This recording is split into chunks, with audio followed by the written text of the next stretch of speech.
in Palm Springs on this gorgeous, sunny, crisp day. And good morning to everyone out there in the World Wide Web that is joining us at your leisure. We are so grateful to be able to give our message of light and hope and love to the entire planet. How amazing it is that we are alive at this point in time. Thank you and welcome. The message today that I should like to bring forth to you is that of the advent of the light. You know, what is the advent? We light one candle per week as we prepare for the great light of Christmas. And as we light one candle per week, we begin to shed light upon those areas of ourselves that we need work on. So the Advent time is a time of reflection. It's the winter time, we have the snow. It is the time of reflection. It is the time when everything is at rest and we go within to look at the aspects of ourselves that need light shed upon them so that we can receive the great light that comes, as we say here, on December 25th. And as I was preparing for today, I read a story. It's a legend, and I'd like to share it with you. So, there was this family who was exiled into the forest because the father was a thief or had been known to be a thief, and he was not allowed to come into the village. But during the harvest time, during the fall, his wife and their 5 children would come in to the village in order to gather food. And because he was so harshly judged by society, they did not want to just, people of the village did not want to just offer food. So when they came in kind of as bullies and said, hey, you give it to us because, we're these outlaws and we can hurt you. And so they collected food, and as they were walking from door to door, they also came upon a cloister, an abbey. And they knocked on the door, huge doors, and the small door within it opened, and the monk gave them loaves of bread.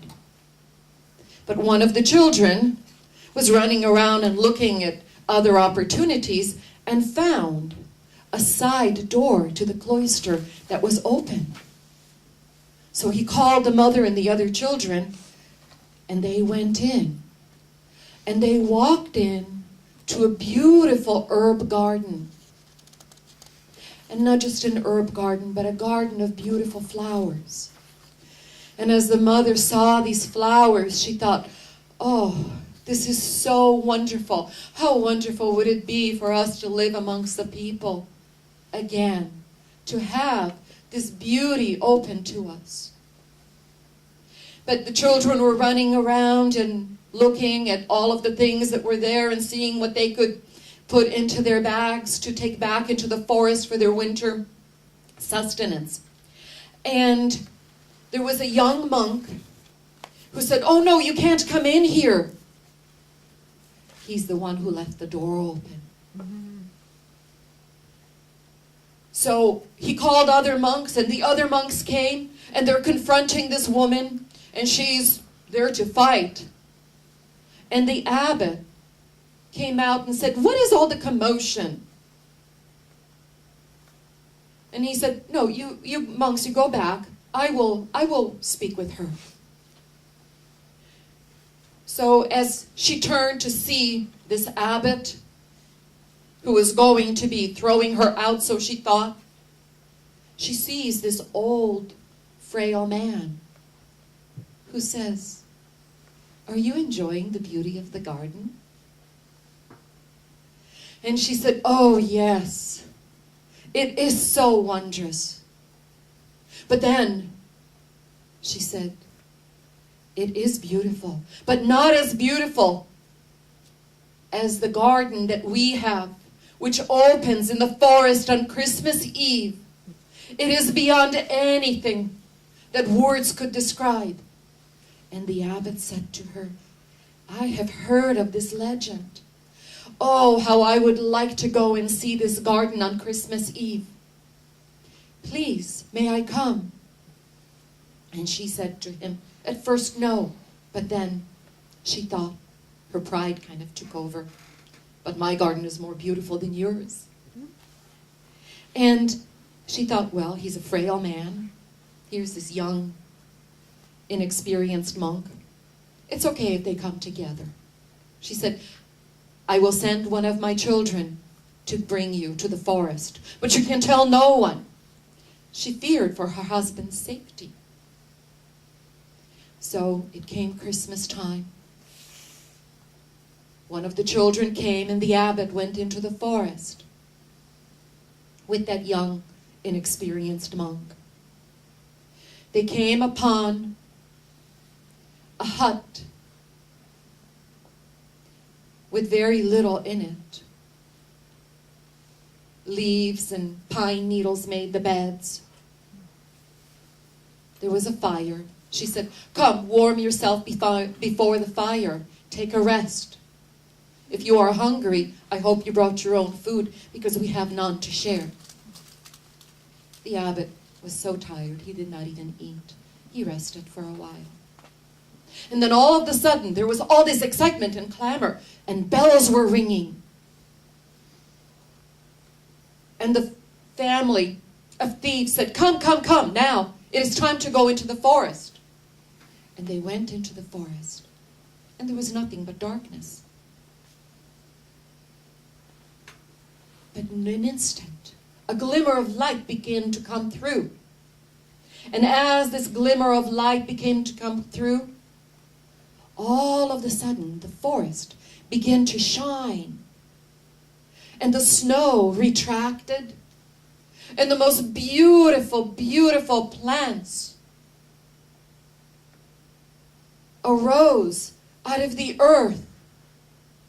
And just like magic, there were berries, blueberries and strawberries, wild strawberries and blackberries and raspberries, and all of the forest creatures began to come out to feast. And all of the birds began to sing. And the abbot stood there in awe. They ate and shared of the abundance of the forest. And then an angelic host began to sing.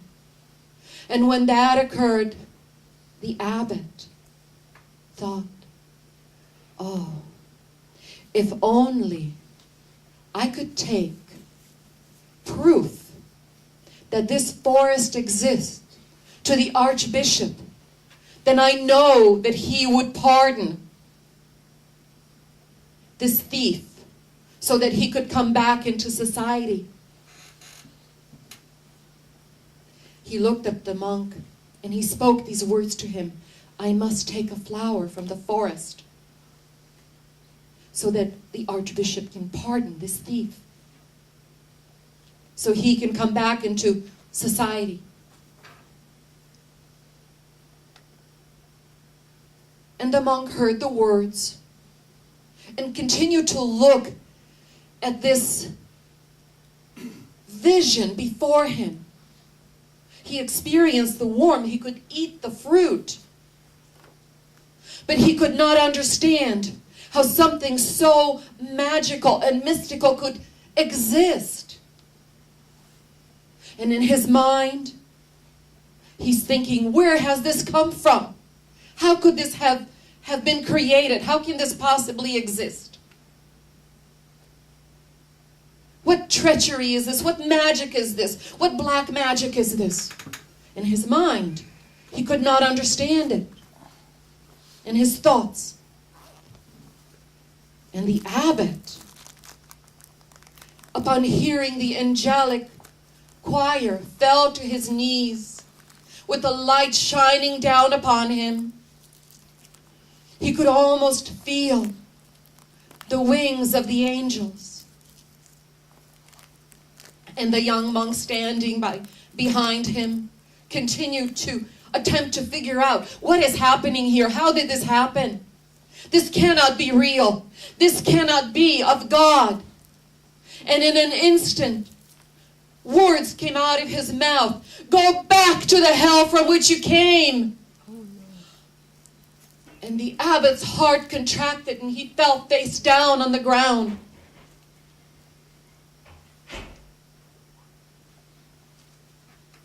And the entire forest began to be covered with snow. And the darkness began to come. And the abbot, as he is laying there experiencing this, is thinking, I must find a flower. I must find a flower to take back, so this family can come back to live among society. And with his hand, he went between the leaves and grappled for a flower. And the snow came, and the darkness came, and everyone went back to the hut. In the dark, they found their way by touch and feel. And no one thought about the abbot until they discovered that he was not with them in the morning. In the morning, they went out into the forest and found the abbot laying face down, snow covering him. He had made his transition out of the physical. They took his body back to the cloister. And as they were preparing his body for burial, they opened his hand and found in his hand these two white bulbs, some kind of a plant. And the monk, who felt such guilt for what he had done, took those bulbs and planted them in the abbot's garden. And he watched to see in the spring if they would spring and grow. Nothing happened. And the summer, and nothing happened. And autumn, and nothing happened yet once again. He thought, well, perhaps I was justified in the words that I spoke. Christmas Eve came, and he went into the herb garden to honor the abbot who had died on Christmas Eve. And as he stood there, and the bells rang, before him, these shoots came up, and these leaves, and the most beautiful, beautiful white crystalline rose began to bloom, the beauty of which has not been seen before. He fell to the ground with tears. And then he remembered the abbot wanted the archbishop to pardon the thief if he could prove that such beauty existed and that this story of this forest was true. So he called the other monks and he called the archbishop, and they all stood there and looked at the beauty of this rose. And the archbishop pardoned the thief so that the thief could come back to live amongst the villagers. Now we can say that this is a Christmas story that I have just told. Not as inspiring as one might wish for a Christmas story to be, but inspiring all the same. And we could take it just on that level. Or perhaps we can take it as the advent of our own lives. Our bodies being the cloister. Parts of ourselves being the abbot, the wise one. Parts of ourselves being that young monk who questions, who does not believe. Parts of ourselves being the thief who has been judged by other parts of ourselves so deeply that we don't know how to find, how to rectify. So we do things that are not necessarily at the highest level of expression. We justify it because I was judged by society, so it's okay. What if all of those characters in the story were us, and that cloister with the high walls was our own heart that is being protected? What if we open the gates and the doors to the beauty of the season and the rose, to begin to bloom within, shed the light upon those parts of us that need forgiveness? And through this Advent season, as we examine our own life the last year, all the goodness and all the things that were not so great, all the joys and all the gifts that we gave to others, all the words that we shared that were of hope and praise, and all the words that we spoke that were not. What if we looked at all of this and said to ourselves, I'm sorry. We say the words, I'm sorry, to others, but how often do we say it to ourselves? I'm sorry. Forgive me. I love you. To ourselves. And in that moment, find the deep peace within. Find and awaken the light within, so we can share our beauty and our garden with others. So for this holiday season, I leave you with these words: peace and love, goodwill to all. Namaste.